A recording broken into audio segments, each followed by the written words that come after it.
Hi my friends, my name is Ryan Freeman. Welcome to my life. Welcome to this channel. Today I would like to talk about a very interesting story that just recently happened to me. At the beginning of the year I did a YouTube series called Jailed in Japan. It's a very long series. I ended up getting mostly positive support, some very negative support, but there was one guy named Michael O'Donnell, and he made several comments along several of the different episodes, and he absolutely thrashed me. He wrote some of the most vicious attacks I've ever been given in my entire life. Michael O'Donnell's trash talking, he criticized me. I think I deleted some of these comments, so I can't read them out for you. But he accused me of being narcissistic and egocentric and hamming and a bad actor. And then also flaunting my chest hairs. And so, I agreed with a lot of what he said, because I'm telling stories about myself that is sort of centered around who I am. So that is ego-centered. And I do sometimes put a little dramatic spiel into the way I'm talking. That's just a quirk of my character. It's hard to brush someone off when their criticisms that they give you are the ones that you've made about yourself as well. But I've come to accept some characteristics of myself that probably aren't going to change, not without self-harm. So.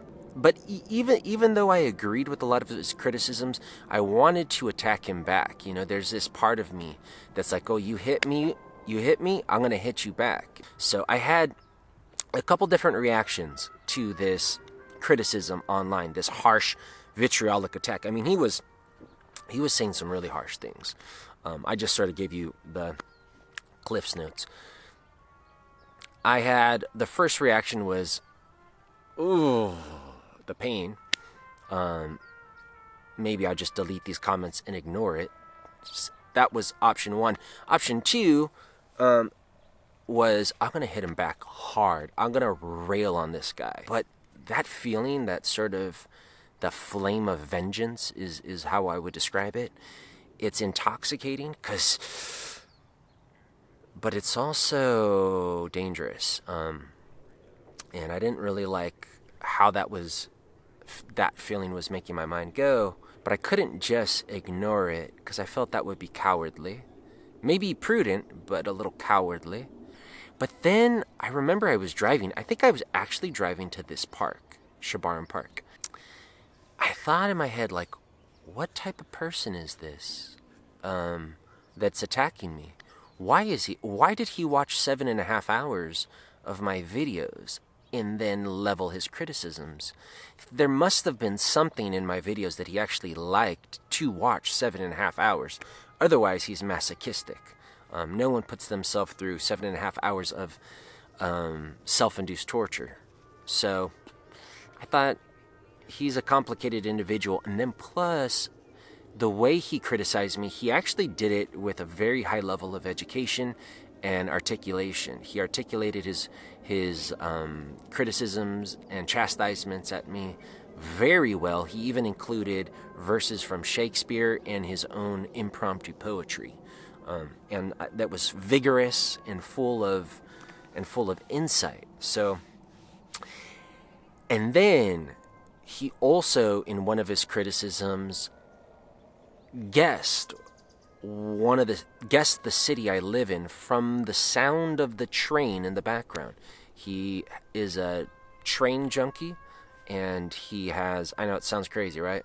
He's a train junkie. He's ridden the train as a hobo all around America, and has subscribed to train journals and stuff like that. So it was weird. I had a very intelligent guy who hated me. That's what it seemed like, who guessed the city I lived in. He also mentioned that he had been locked up in Japan in the 1980s. So I thought I was probably dealing with a very intelligent, crazy person. And, crazy people are dangerous, because you can't predict what they're going to do. But a crazy, intelligent person is the most dangerous person, right? Because, intelligence is is a dangerous thing to grapple with, especially when it could mean you harm. And my baby is 6.5 months now, but at that time she was a newborn. So part of me was thinking I should just ignore Michael O. Do not antagonize him. Another part wanted to fight back. And then this third part, which sort of thought, who is this human? Who is this guy? Maybe he's in a lot of pain. Maybe that's why he's throwing this attack on me, because he's suffering inside. And okay, here's this guy with chest hairs who's speaking on YouTube. Maybe I'll just throw that pain on him. That was what I thought. And so then when I had that idea, I just sort of had like a wave of empathy, and I thought, all right, I'm going to give him a little jab, but then I'm going to extend the olive branch. I'm going to extend the peace flag. So I gave him a little jab, accused him of being masochistic. But then I said, hey man, you're obviously a very interesting guy. I would love to hear more about your story. And that was true. He had talked about some of his adventures in his criticisms. You know, he accused me of being narcissistic, yet his criticisms were excessively narcissistic. It was almost like he was trying to one-up me, you know, as a criminal and as an adventurer. So anyways, that's the funny part. But I was interested in what he had to say to some degree. I find strange people interesting, especially if they're intelligent. So I said, hey, you're masochistic, but listen, man, I think you're an interesting cat. Here's my personal email address. Let's carry on this conversation through email. I think that's a better forum for us to have a dialogue. And of course, I'm nervous about that, right? He's already guessed the city I live in. I have a baby and a wife. It's not just me I'm thinking of, but my gut said to do this. And so I did it. It was a risk to put my email address, personal email address, on my YouTube comment section, but fuck it, let's go for it. And he emailed me, and in the first email, he gave me sort of a semi-apology, just sort of said, sometimes we accuse others of the issues that we're dimly aware of in ourselves. So he had actually recognized that perhaps his attacks on me were about things in his own self, perhaps his narcissism, perhaps his desire to wax poetic, what have you not. And we started having an interesting dialogue. And of course, when you start to communicate with anyone that you don't really know, and especially if they were your biggest YouTube hater, you know, there's a feeling out process. But as this happened, we really got to know each other, really sent long-form emails every day, every other day, and it turned out we had a lot of commonalities. It turned out he had a lot of information about places in Northern California that I was interested in moving to or checking out in the near future with my family. He had intimate knowledge of these places, so he told me about the industry in Northern California, several of these areas, the recreation, what the crime was like, the demographics. He sort of filled out a map of an area of life of the world that I was a bit of a question mark, but something I was interested in. So I was like, oh my God, what a coincidence that he happens to be from Northern California, a place that I've been thinking about moving to, and actually knows these small little nooks that I've actually searched for housing prices and rent prices and all of that. So that was cool. Then he told me he was really into river rafting and kayaking, and shared some of the videos of him and his son. They go river rafting every year, or kayaking, and I've done a handful of kayak experiences and rafting experiences, and have always thought that I would one day like to get into this hobby, this sport. I just really like traveling down a river or a waterway with the flow. It's poetic, it's a smart way to travel, and I like it, fun. Now, it came to one point that he was planning to visit Southern California and wanted to know if I would like to meet him. And he said he has electric bicycles that he's going to take with him, and we can go on an electric bicycle ride. And I said, sure. And he said, find me a hotel near where you live. And I said, well, I used to be a couch surfer. A couch surfer is someone who stays at people's house for free, sleeps on their couch. I used to belong to a website called couchsurfing.org. It might be .com now. At that time, it was pretty basic website. It's changed a lot now. There's a lot more safety precautions. Back then, it was just a way for people to get to meet each other. You could click on any country in the world, like Israel or Russia or China, and you could find people to surf their couch, stay at their house for free. And I traveled around different places in the world, mostly in Asia, and stayed at people's house for free. And then when I had an apartment with a couch, I let people stay at my house for free, total strangers. I would stay at strangers' houses, they would stay at my house for free, and I found that every time was a very interesting experience, and most of the time very, very pleasant. Much better than staying at a hotel or a hostel or camping, because you got to really get to know someone. So I thought, if I have this guy, this hater turned pen pal,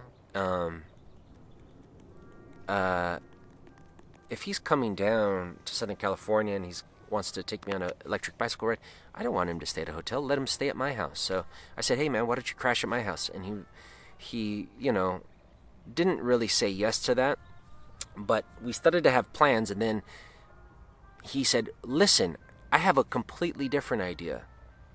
We have an Indian summer. That means sort of a very sort of summer feeling in the fall, and up in Sacramento where he lives. In fact, he lives in a city called Carmichael. I'm not going to give you his address, but he lives in a city called Carmichael, and I had actually done laser shows at 2 elementary schools. So I asked them, do you know these 2 elementary schools? And in fact, he had worked at those elementary schools as a substitute teacher. So we had one more connection, that I had we'd both worked at these same schools, elementary schools. Me just as a day entertainer, and him as a substitute teacher. It's in his neighborhood. So he says, come up to my house in Carmichael. You can stay at my house. All expenses paid. I will take care of you. And I will take you on a rafting trip down the American River with my son and some of my friends. And I was like, whoa. I, at the time, sort of wanted to get a little break from Southern California. And so that was perfect timing. I've wanted to learn more about river rafting. And I wanted to meet Michael, whether he came to Southern California or I went up. So I asked my wife if she was cool with it. She was like, go. And so I decided to do so. He suggested getting a train ticket if I had the time. And I was like, hell yeah. Although planes are a lot faster, I love train travel. There's zero hassle. I boarded at Union Station in Los Angeles on the Starlight Coast. Pacific Starlight, I think it's what it's called. I'm going to put that down on the bottom. In any case, it is a wonderful train that goes along the California coast, goes all the way up through Oregon and all the way to Seattle. I was taking it from Los Angeles up to Sacramento. It was a 14-hour journey, hugging a lot of the coastline, going through beautiful golden hills, tunnels, and it was pretty much empty. There was no one in the train. So it was a quiet journey. I brought some goodies, snuck a little whiskey on, had a little vaporizer pen for a strain of marijuana called Ghost Train. I just had a little touch of that. Didn't want to get too high. Had an excellent book, Meetings with Remarkable Men by Gurdjieff. Gurdjieff was a Central Asian mystic and guru type teacher that my favorite philosopher Alan Watts had quoted a lot. So I was interested in getting to know who he was, and I found him at a bookstore for $2. So excellent book, excellent whiskey, excellent vaporizer. My wife made banana bread with chocolate chips. I had a tuna sandwich. I had the best train journey. 14 hours was not enough. I wanted to keep going on that train all the way up to Seattle. I just loved it. Loved it, loved it, loved it. Tons of leg room. Very chill, very calm. It was very comfortable, and I want to do that again with my family someday soon. So, highly recommend that train journey if you get a chance, if you ever have the time and the direction. So, get up to Sacramento, and I had my wife's old iPhone, but I only use it as a tablet. I don't have any sort of cell connection. That's a topic for another day.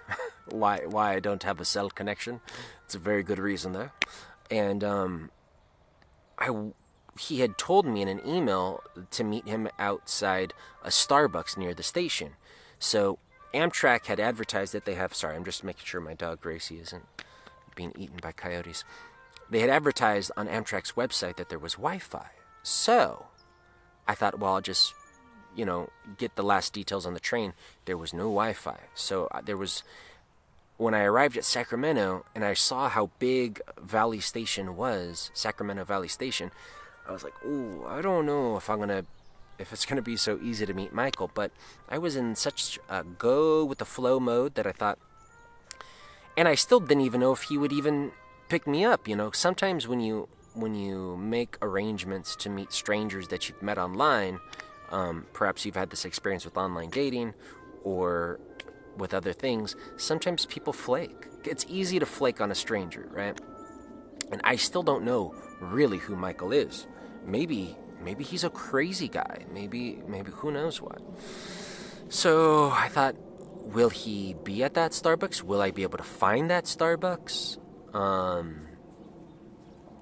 What's going to happen? Will he not be there? Will I have to sleep at the station or find a motel? Who knows? But I was feeling so good from smoking that ghost train and drinking that whiskey and a very calm train ride that I didn't really worry. So I got off the train, and right as I got off the train, this middle-aged guy in his early 60s looks at me. Are you Ryan? So he wasn't outside the Starbucks. He was actually right outside my train car as I arrived. So weird. That was Michael. Get in his car, drive to his house. He lives in a nice neighborhood in Carmichael. I won't go into his family history, his family life, but I learned a lot about who he was growing up, a lot of his adventures, a lot of his family drama, and into his life. He just opened himself up like a book. I opened myself up like a book, and we got just shared with one another, all about who we are as people. We got to know each other, and this is very late at night, midnight to 1:30. Then he shows me to my room, or very nicely kept room, surrounded by books. It was his brother's room, and his brother had a fantastic selection of books. It puts my library to shame, and so it was just a really cool feeling. And the next day, Michael took me on an electric bicycle ride to the American River near him, and we drank beers and talked and shared our philosophies, shared some more about our life, and really started to sort of cement our friendship. One second, my dog, Grace, over there. Sorry, Gracie was going towards another long-haired man. So it was a nice day with Michael. He feasted me. He was cooking up tri-tip, chicken and mashed potatoes, and it was a wonderful time. And he had a little drama going on between him and his friend who was going on this rafting trip, another guy named Mike. Mike, as Michael described him, is a sex-crazed engineer for Intel. Sorry, Mike, if that's not a good description of you. That's how Michael described you. Sex-crazed Mike, or we'll call him Mike number 2. It was going to be me and Michael O'Donnell, my YouTube hater, now my good friend. Michael O'Donnell's son, Josh, who is a very handsome, well-mannered, half Filipino guy, young guy, who does jiu-jitsu and surfing in San Francisco. Really intelligent, really cool. It's gonna be Michael O'Donnell, my YouTube hater, very interesting cat. His son Josh, and then this other guy, Sex Crazed Mike, Mike number 2. His Amazonian wife, Holly Ann. Mike's racquetball partner, Raj, a really chill Catholic Indian guy from Goa, married to a Vietnamese woman, and who works for the state of California. Also into electric bicycles, I would come to find out. And also Sex Crazed Mike number 2, his niece, Amelia, who is a young college girl studying English, wanting to become a lawyer. And we had read some of the same books, and she's into mystery and horror and fantasy. So that was the crew. But there was a lot of drama because Michael O'Donnell, my host, he had a lot of stress to put all this together because it was all his equipment. He's the guy, and so he needed to coordinate with Mike number 2 because he was bringing so many of his friends to make sure he knew how many people were coming, what time they would arrive, which cars would go to which spot, because there's a put in where you start the raft and there's a take out where you exit the river, and you need to have coordination to get everyone to the places they need to be, as well as the equipment. And we were going to do 20.5 miles of the American River, and we need to finish that before it gets dark. So there's all these little things. And Michael O'Donnell is calling Sex Crazed Mike, and he's not picking up the phone. And then he finally picks up the phone, and Michael O'Donnell's, well, what, where, it's 9 o'clock, and you didn't pick up the phone, and what are you doing? I'm watching Netflix, man. Sex Crazed Mike from Intel, totally chill cat. Michael O'Donnell, he's an amazing guy. There's nothing much, I just have nothing but good things to say about him. But he can get worked up, and he got worked up about Sex Crazed Mike watching Netflix instead of answering his telephone call, and then going on a hike. I mean, there's all these little things that were annoying my host. I'm going to call him Captain Michael. And so the next day when we did the rafting, there was a little tension. And Sex Crazed Mike, first thing he does, he says, anyone want some cognac, I think it was? Warm you up? I think it was cognac. So, was he taking it seriously? I don't know. We're about to drink alcohol before going on a rafting trip, 20.5 miles of rapids. I took a little swig. It was nice. Nothing to get me buzzed or drunk. And we get the raft out, all the paddles. Michael, the captain, goes over the rules. Holly Ann, the big, tall Amazonian, very proud, well-cultured woman, beautiful woman. Sex Crazed Mike's newlywed wife. I think they've been together a year and a half. Can't go into all their drama, guys. They might be watching, and I love them anyways, and I don't even know their story.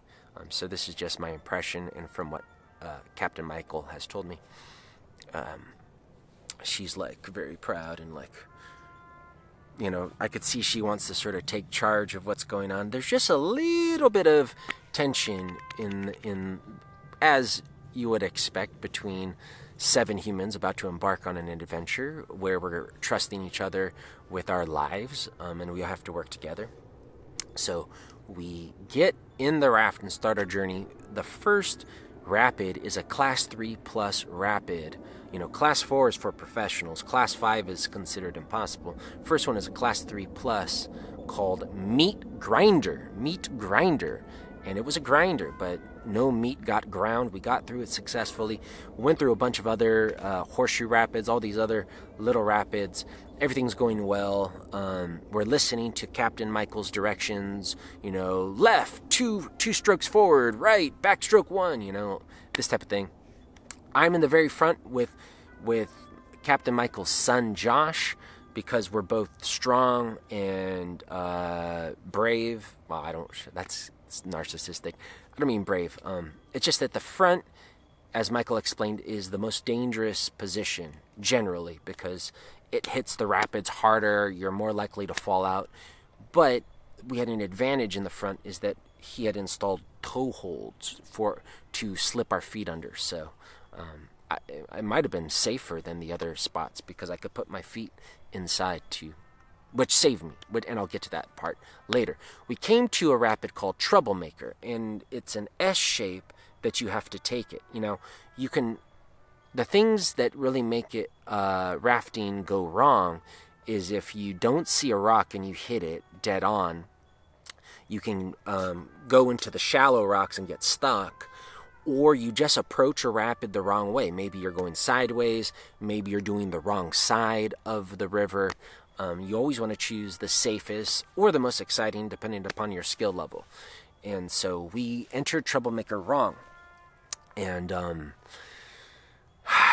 it wasn't for a lack of knowledge. I don't know if it was bad coordination.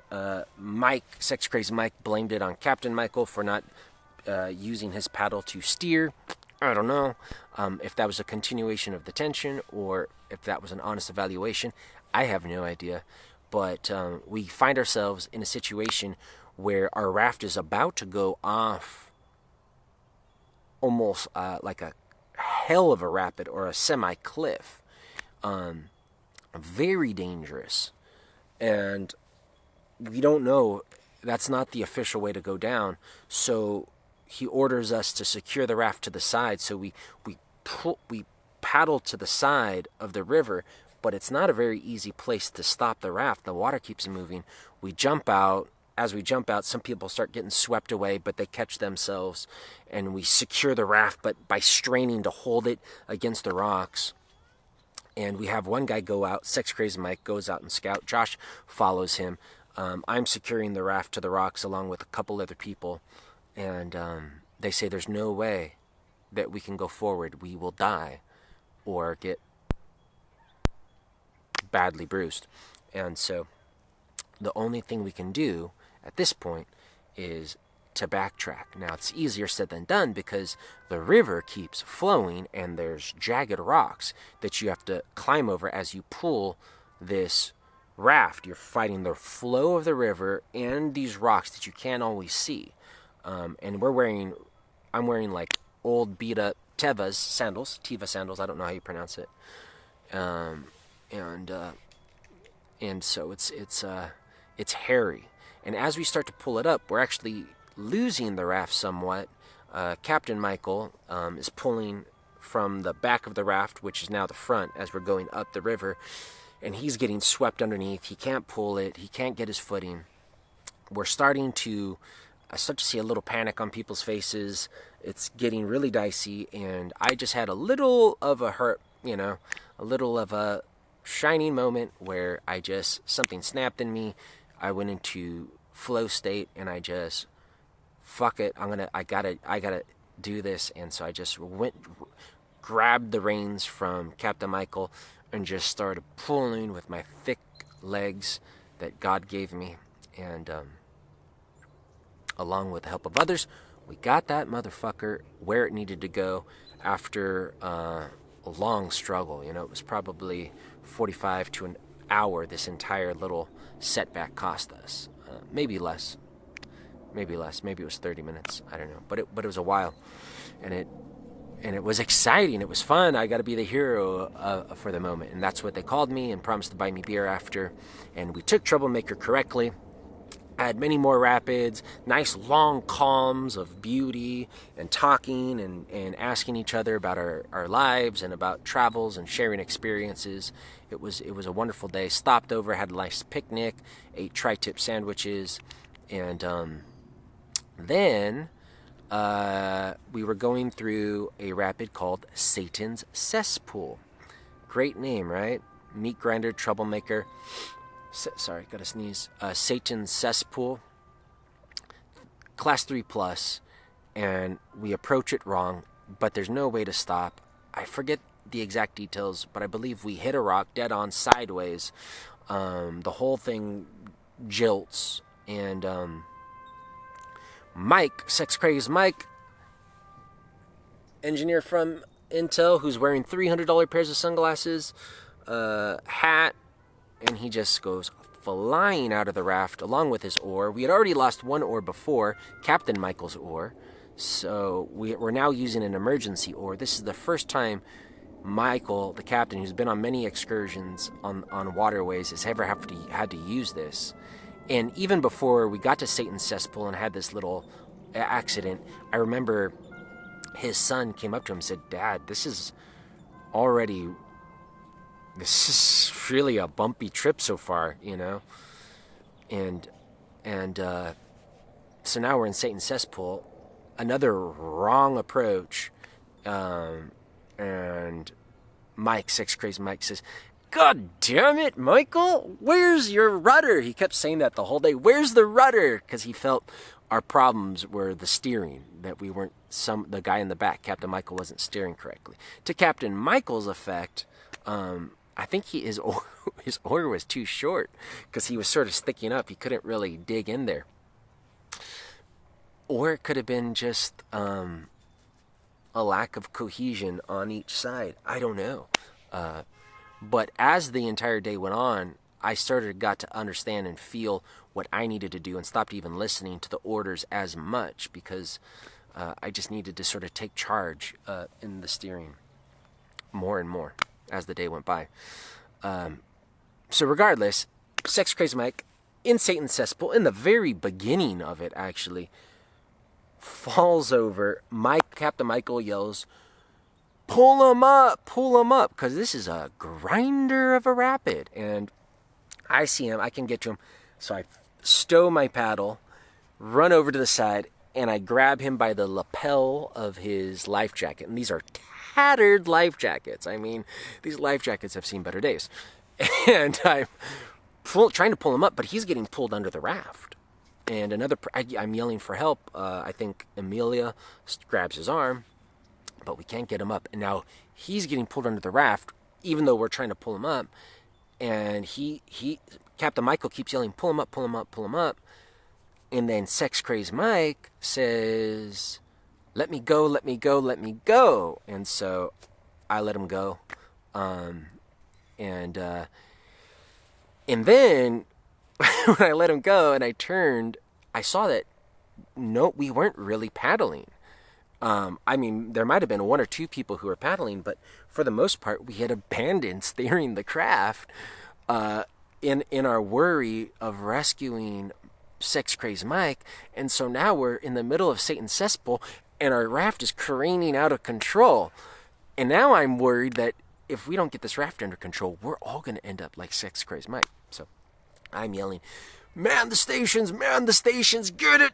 And I am like, something switched in me. I'm like, I can't rely on anyone else's instruction. I start yelling out instructions. I don't know if they're listening to me, but I was yelling. I just took authority and started yelling and paddling and trying to get as safe as possible. Of course, this is a team effort. Meanwhile, Sex Crazy Mike is getting dragged under, dashed against the rocks. Every time he comes up, surfaces from the water, he looks dazed, like a boxer just about knocked him out, like he's punch drunk or something. So, very worried. I'm yelling, wake up, Mike, wake up, because I know it's not good to go to sleep, when you're floating down a river. And I can laugh about it now, but at the time it was fucking scary. I don't know if you've ever been in a near-death experience, but your awareness, everything is heightened. Your emotions are heightened. It's a very surreal feeling. And so we end up having to just abandon any rescue attempt on poor Sex Crazy Mike as he's getting just, tossed to and fro in Satan's cesspool. We get our raft through. We finally find a place towards the end of the rapid where we can eddy out, sort of get to the side, and we grab onto some bushes because the flow is still going. Grab onto some rocks, and to secure ourselves, I think we got a rope out and tied it to the rock as well. And but the last we saw of Mike is there was a rock, and he got stuck behind the rock, and his two legs just hang. We couldn't see his face. We could just see his two legs, and he's laying face down in the water. And after seeing him sort of punch drunk and seeing him laying face down in the water behind this rock, my imagination thought he's dead or he's unconscious and drowning. You know, face down in the water is not a good place to be. So, and then he disappeared from view, or we disappeared from view because we had gotten further down the river with our raft, finally stopped. His wife is like, "What, we gotta save him," you know, and we're all like, "Yeah, but how?" And, you know, we're all spitballing our options, what we can do, and lo and behold, after a little while, like a ghost, resurrected from the river, there's Sex Crazed Mike. He's hiking on the opposite shore, over the rocks, towards our direction. He looks, you know, he looks deflated, but he wasn't bleeding, and that I could see, and he wasn't dead, and I was almost sure he was dead. And now what he had told me after, so basically, we couldn't get to his side, and he couldn't really climb anymore because it was pretty dangerous. But another raft came down, and we communicated to them that we needed help. They were closer to his side, so they came close to him, eddied. He jumped on. Then they came down the river. We followed them, and then he jumped onto us. We ended up having another guy come up to us who was part of the group that rescued Mike. His name was Leonard. He was like a gay guy,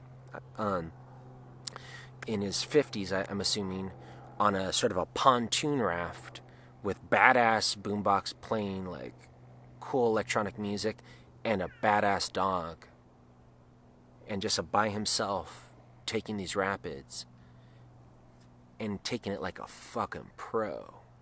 And he showed us how to pull a guy up on a raft much easier, much more efficiently. Probably should have known that at the start of the trip.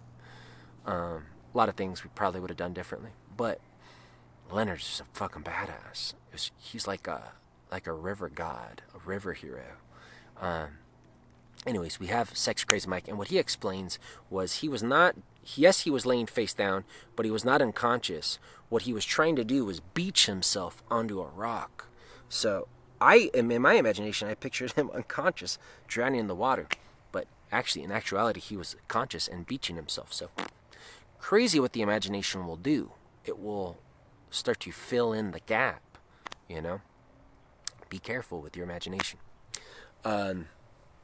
So now with our crew, of course, he starts, you know, he's lost his sunglasses. He's lost, I think, his boombox by this point. At least lost his hat, lost his oar. So we're down more oars. So now we got one person using an emergency paddle, one person who can't even paddle. We're going down, and if there's a little more tension between Captain Michael and Sex Crazed Mike, you know, he got battered. He still blames it, the fact that we weren't steering correctly. And he might have a point, I don't know. I will close this video. I know this video is going long, but let me just finish. So we're going down, and we go through some other rapids, and we're all sort of tired and tense, and we don't want this to happen again. But sure enough, I think it was Hospital Bar. Hospital Bar? Yeah, I think that's the name. And I forget exactly what happened, but it was like there was one rapid where, and this might not have been Hospital Bar, but we went so down into this little bowl. Like I was really deep in the water because I'm at the front, and then it launched Captain Michael because he was on the back like a catapult, and he landed on Raj. And then we got to it was another part of the rapids, and I think again wrong direction, and the whole raft tilted almost. You know, you want to keep it level. You know, of course it's going to go like that, but it tilted, and I was on this side, and I literally had my feet in my toe holes, and I go all the way back, almost fall in the river. The person next to me, this Sex Crazed Mike's Amazonian wife, Holly Ann, she actually falls inside. Next to her is Amelia. Amelia falls 90% in. We're able to rescue her. Holly Ann, we're trying to pull up. She is screaming bloody murder, way louder than how she screamed when her newly wedded husband went in. Not a knock, you know, that's just a defensive mechanism when you're afraid you're going to die. We're able to pull her up. I think Michael falls in. Michael hits his head on a rock at some point. We eventually get through that and end up finishing the trip, having a very nice powwow at the end. No hard feelings. We get everywhere we need to go and leave the river. 20.5 miles of hair-raising adrenaline, and of course a lot of picturesque scenery, very tranquil moments, but some very tense moments that I have not experienced in a very long time. I would like to say that you may not be an adrenaline junkie. I'm not actually an adrenaline junkie, but when I do find myself in those situations where you're close to death, they feel fucking amazing and invigorating. It also bonds you with people that you wouldn't normally have this bond with, because you've gone through some shit together. I know our ancestors who grew up in a very dangerous world, that's what kept their tribes together, you know, was together through these dangers. And so we were 7 people on this raft going through these dangers, had to work as a team. And although we had some accidents, we pulled through. Everyone got through it. Everyone got rescued. We pitched in where we could pitch in.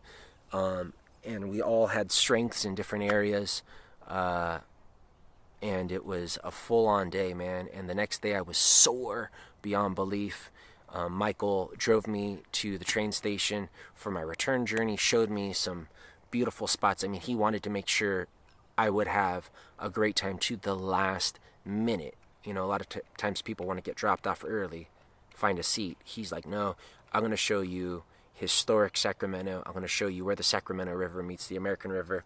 And he just made sure I had the fucking best time of my life, which he did. He was a great host, great captain, and now he's a great friend. And he started off as a YouTube hater, my worst YouTube hater. Type of comments made me almost want to quit YouTube, you know, or fight back and turn it into just this vengeful fighting. But instead, I followed my gut, extended the olive branch, turned into a very enlightening pen pal, interesting cat I learned a lot about, then hosted me in Sacramento like a king and gave me the best time and shared his life. And now we're great friends. And so sometimes it's good to roll the dice with strangers, and sometimes the people who hate you, they might become your best friend. My name is Ryan Freeman. Thank you for watching this very long story. I will see you next time. Bye.